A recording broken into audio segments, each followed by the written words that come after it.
At 75, as the crown grows heavier than ever under the weight of scandals and internal turmoil, King Charles has finally broken a silence that left the entire United Kingdom holding its breath. A letter.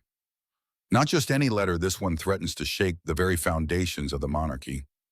Written by Queen Elizabeth II herself in the final months of her life, the letter was carefully hidden in the most secure vaults of Buckingham Palace, sealed with a strict instruction to be opened only when the monarchy faces its greatest crisis. And that moment has arrived. With public trust in the royal family at an all-time low, whispers of division within the House of Windsor, and relentless criticism aimed at Queen Camilla, King Charles has chosen to unveil the letter's contents. An act so explosive, it has left both royalists and skeptics stunned.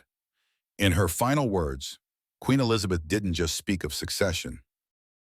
She issued chilling warnings, cryptic instructions for the future of the monarchy, and a revelation so powerful it nearly brought King Charles to his knees.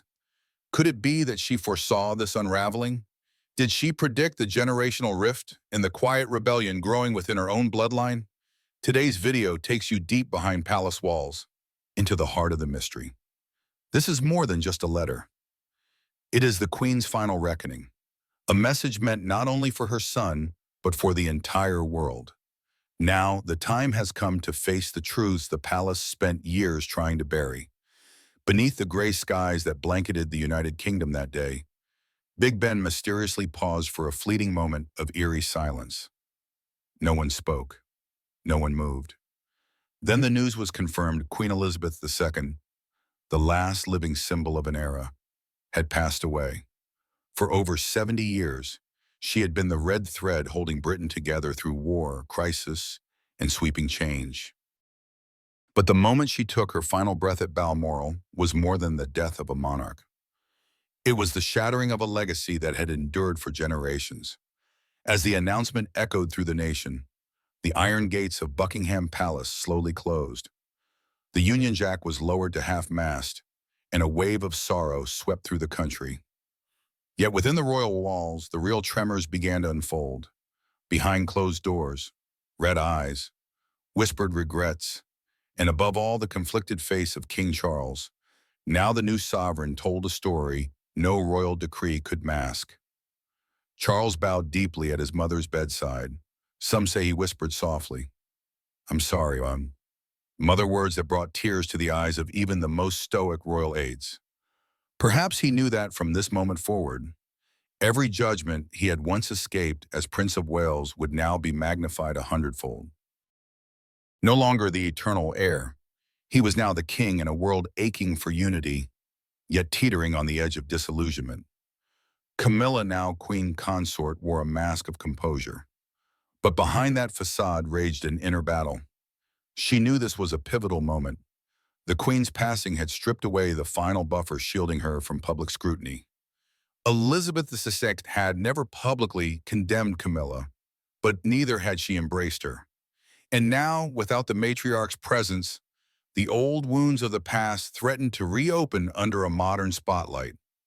The mourning began. 10 days of national grief unfolded with ancient rituals and modern reverence. Millions queued overnight for a chance to bow before the Queen's coffin. Elderly citizens brought folding chairs. Teenagers learned for the first time what a monarchy meant. And tourists mingled with locals, all united in collective silence. They weren't just mourning a queen. They were mourning a part of themselves. But behind the grandeur and tradition, whispers brewed. Who would now carry the weight of the crown? Could King Charles command the same reverence as his mother? Or was the monarchy now standing on a foundation too fragile to bear the pressure of scandal, dissent, and change? The Queen's death wasn't just an ending. It was the opening of a new battlefield, one where loyalty would be tested, masks would slip, and the balance of power would shift in unpredictable directions. For in every era-ending farewell, there is a reckoning, and the House of Windsor was about to face theirs. And if history has taught us anything, it is this: when a powerful woman passes away, the secrets she leaves behind don't vanish. They linger, like shadows waiting for light. Now, with Elizabeth gone, those secrets are stirring. And the royal family, once shielded by her quiet strength, must now step out from behind her legacy and face a future where perfection is no longer an illusion, but where the raw truth waits in silence, ready to be revealed. While the world grieved, inside Balmoral Castle, one special object waited quietly. It was a red box that had been with the Queen every day during her reign. This box was not just a pretty thing. It held important papers, reports, and decisions she reviewed each morning. Even when her health was weak, she never missed checking what was inside. The red box stood for her dedication and duty, and she cared for it until the very end. After she died, Sir Edward Young, her trusted private secretary, opened the red box one last time. Inside, he found two sealed letters, one for him and one for King Charles. These were not official papers, but personal messages from a mother to her son and a queen to her successor. At first, people were puzzled and curious. The palace seemed to whisper secrets, and stories spread everywhere. Some saw the letters as a loving farewell from a mother to her child. Others guessed they held deep wishes, memories, or advice too special to share openly. People wondered if the Queen had passed on hidden truths or gentle words of love. The full contents of those letters remain private. Only a few have read them. But bits and pieces have quietly reached others through private talks, touching hearts and leaving a lasting impression. It's natural to imagine what the letters said. During her final days, this woman, known around the world as a queen, also wrote as a mother and grandmother. She chose warm and gentle words instead of formal royal language. Though she wore a crown, the letter carried the sweet voice of a caring mother. The thought of a strong woman who carried the weight of a nation for over 70 years sitting alone and writing tender words for her family shows her human side. It reminds us that behind the crown and titles is a person who feels love, fear, and sadness, just like anyone else. Whether offering guidance, memories, or heartfelt goodbyes, these letters will forever be special, treasured by those meant to receive them. So, what details did this letter convey? Let's find out. The letters to Charles. The letter began with soft and loving words that could touch even the hardest heart. Queen Elizabeth II knew her time was coming to an end, so she wrote a special letter to her son, King Charles. This was not just a queen writing to her heir, it was a mother speaking to her child. She started by saying that if he was reading these words, it meant she was no longer there with him. Though she might be gone in body, her love would stay with him forever.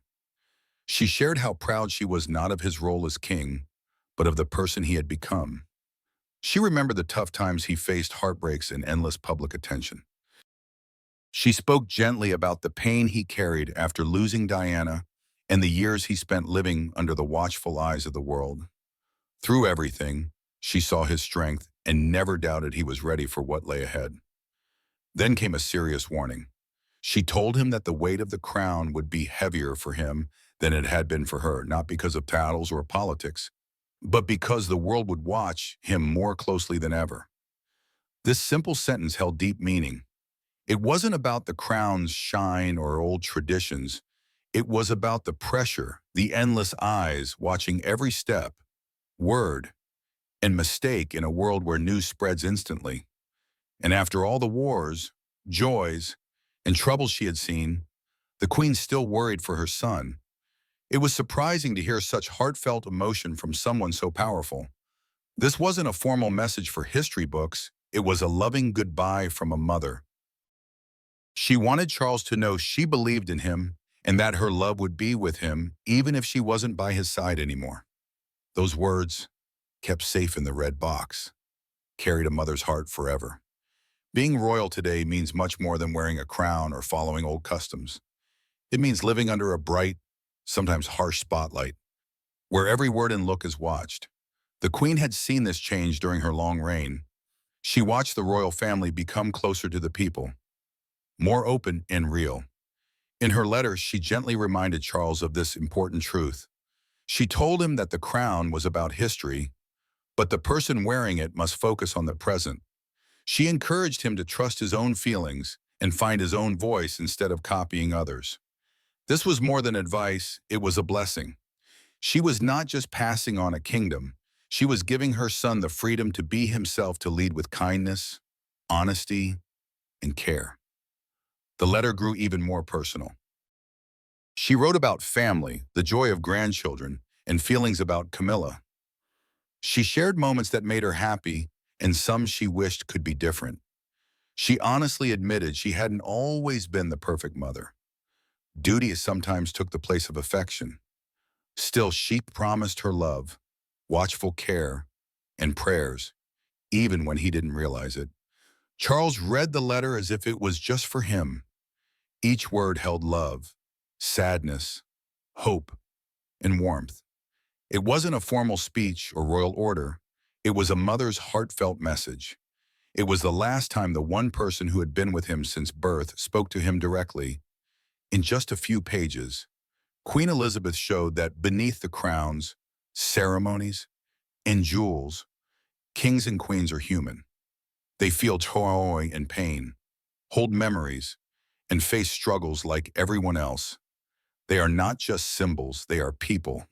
The life and rule of Elizabeth. Queen Elizabeth II was loved and respected by people all over the world. For many years, she led her country with a gentle and steady hand. Even though she carried the heavy weight of being a queen, she stayed kind, calm, and always devoted to her duties.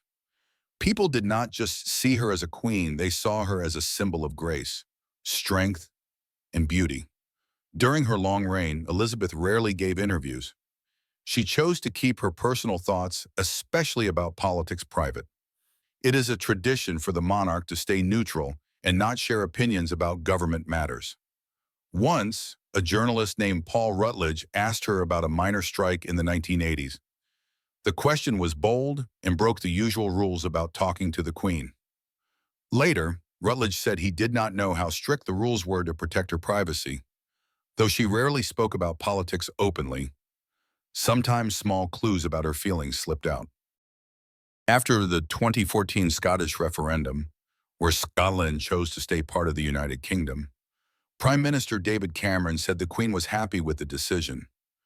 Before the vote, the Queen had quietly told a woman near her Balmoral home that people should think carefully about their choice.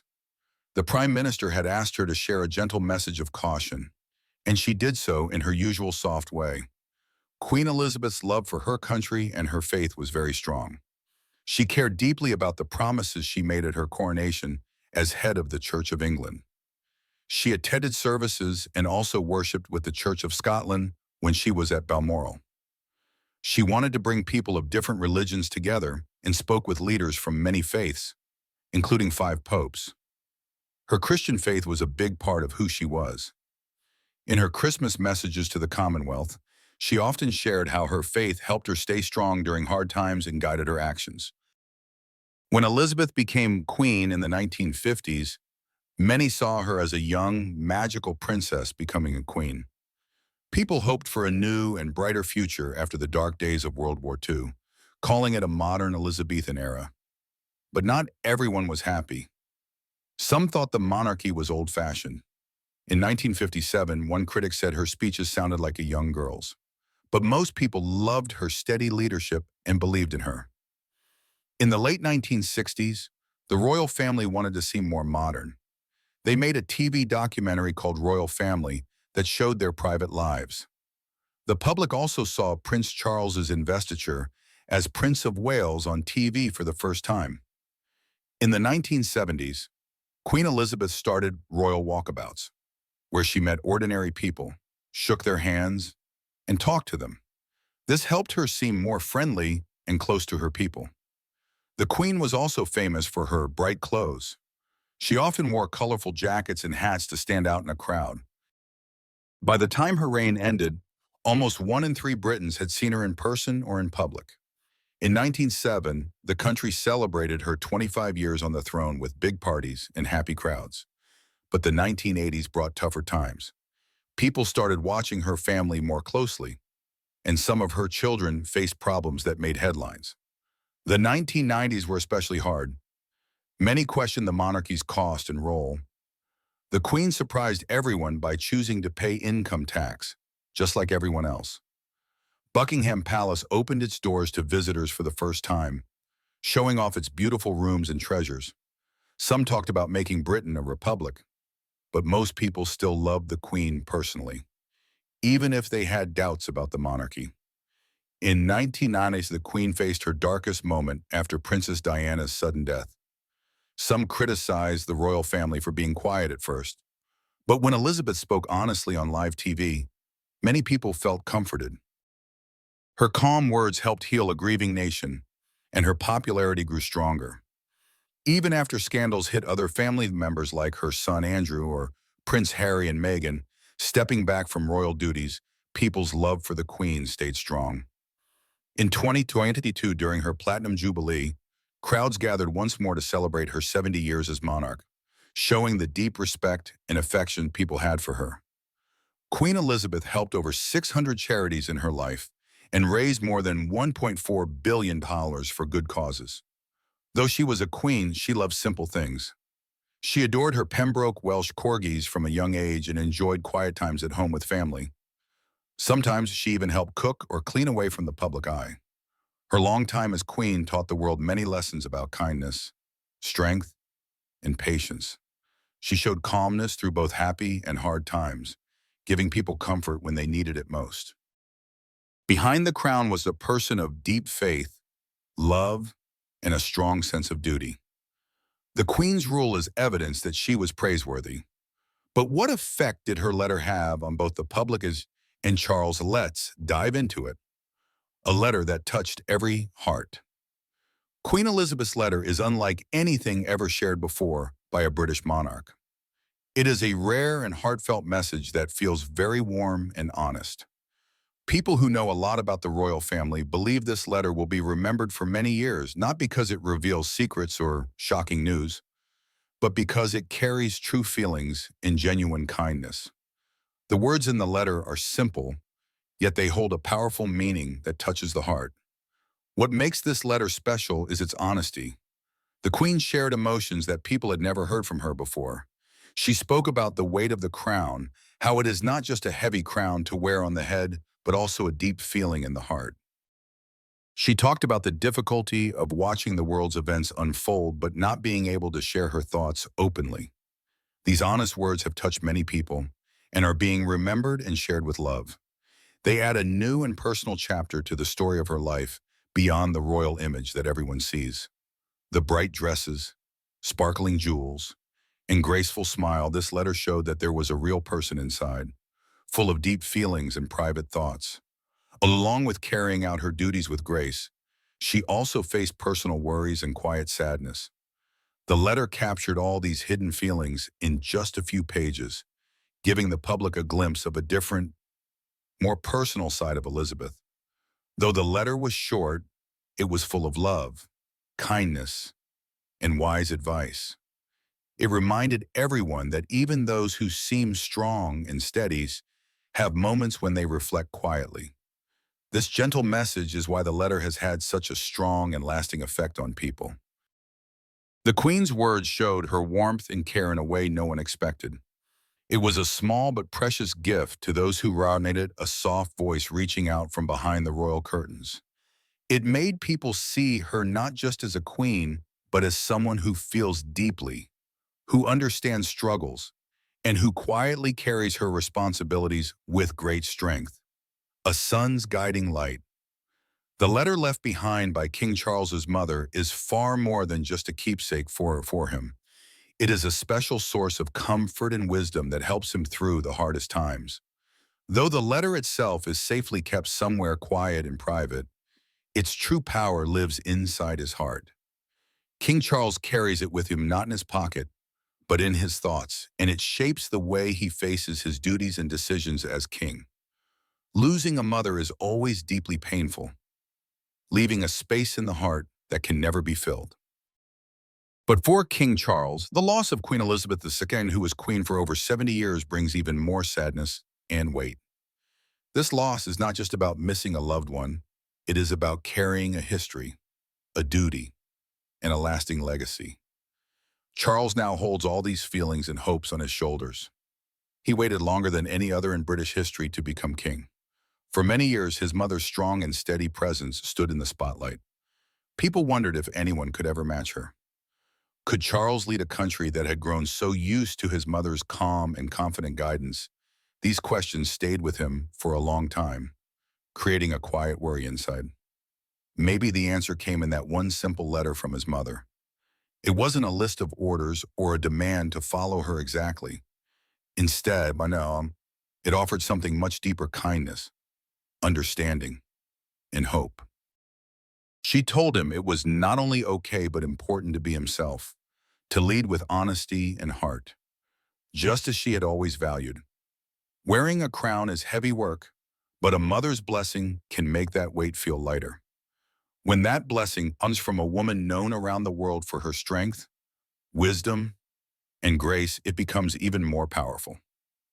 Charles must have felt a rush of love and emotion when he read her words. Stepping into her role after waiting so long was a huge responsibility, one no one can truly prepare for. Still, Queen Elizabeth's final letter reached him deeply. It gave him comfort, courage, and faith in his own path. It told him that although challenges lie ahead, he has the strength to face them in his own way. At the start of his reign, Charles faced doubts and difficulties. There were times of struggle and voices of opposition that made things feel uncertain. But knowing his mother left him not only a letter but a blessing gave him a strong base to stand on. Her words remind both him and the world that her wisdom lives on, even though she is gone. This letter was much more than a goodbye. It is like a treasured gift, a soft voice from the past guiding us through today. Though it was meant for her son, its message reaches far beyond. It teaches that we don't have to copy those who came before us, but should aim to be kind, truthful, and brave in our own way. For King Charles, this message means more than any treasure. It is a warm presence that walks with him, reminding him that he is loved and supported by a mother who believed in him until the very end. So, what was Charles's rule like? How would this letter affect him? Let's see. A new chapter for the crown. When Queen Elizabeth II passed away in 2022, it marked the start of a new chapter in history. King Charles III took the throne after her incredible 70-year reign. Even though many expected this change, it still felt like the end of something very special. Charles did not just become king. He stepped into a role shaped by family and tradition, one he had waited for many years to embrace. At 73 years old, Charles made history as the oldest person to become the British monarch. He broke a long-standing record, surpassing King William IV, who was 64 when he became king in 1830. Charles had already made history by being Prince of Wales for over 59 years, the longest any heir has ever waited. During his mother's long rule, he stayed quietly in the background, patiently waiting for his time. Just one day after Queen Elizabeth's death, Charles spoke to the public for the first time as king. His words were full of warmth and love as he remembered his mother and the deep influence she had on him. He also made an important announcement. His eldest son, William, was named the new Prince of Wales. This respected tradition honored the past but also showed a step toward the future. The next day, the Accession Council met to officially declare Charles as king. This ceremony, full of royal customs, was shown to the world for the first time on live broadcast. Queen Camilla, Prince William, and many leaders, including former prime ministers, were present. Across the United Kingdom and Commonwealth countries, local officials shared the news, keeping a long-standing tradition alive. Charles was crowned king on May 6, 2023 at Westminster Abbey in a grand event carefully planned in secret for years, known as Operation Golden Orb. The coronation followed many old Church of England rituals, like the coronation oath, anointing with holy oil, placing the crown, and official seating. Charles wanted the ceremony to reflect modern Britain's diversity by including people from different faiths and communities. That summer, Charles and Camilla attended a special service in Scotland at St.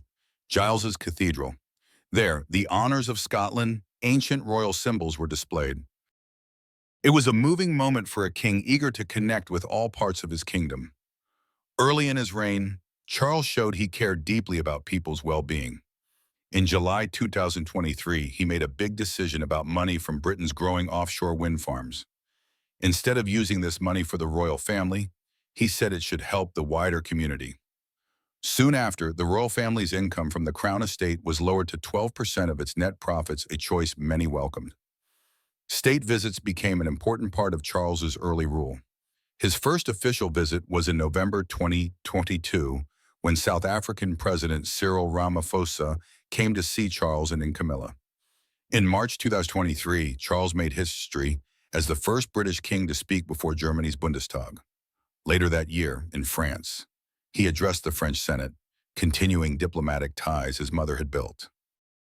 In October 2023, during a visit to Kenya, Charles openly spoke about the painful history of British colonialism, calling past violence repugnant and without justification. Though he did not offer a formal apology, his honesty showed a willingness to face history with care. In May 2024, political changes in Britain led to a general election. Charles paused royal duties during the election, showing respect for the democratic process. Soon after, he and Camilla visited Normandy to honor the 80th anniversary of D-Day, remembering those who fought for freedom. June 2024 saw Charles host Emperor Naruhito of Japan, highlighting strong international friendships. In July, Charles cut short his traditional Scottish visit to return for appointing a new prime minister after the election. With Sir Keir Starmer's Labour Party winning, Charles formally invited him to lead the government, fulfilling an important royal role. October 2024 brought a major trip to Australia and Samoa, the first Commonwealth realm Charles visited as king. He also took part in the Commonwealth Heads of Government meeting in Samoa. Sadly, health problems, including a cancer diagnosis, forced him to cancel a planned New Zealand visit. Even with health challenges, Charles remained committed to royal duties. In April 2025, he and Camilla marked their 20th wedding anniversary with a visit to the Vatican. There, they met Pope Francis, who was recovering from illness but sadly passed away shortly after. In May 2025, Charles made his first visit to Canada as king. He opened the 45th Canadian Parliament and gave a speech, a tradition not done by a British monarch since 1977. At every step, Charles has balanced respect for tradition with a desire to modernize the monarchy. His reign has been marked by quiet strength, wise choices, and deep respect for both the past and the future. Through gentle leadership, King Charles III is shaping a new story for the monarchy, showing that kindness and patience can lead to a strong, caring king no matter how long it takes to reach the throne. His beliefs, passions, and quiet courage. Since he was young, King Charles has always deeply believed in listening to the wisdom of indigenous peoples.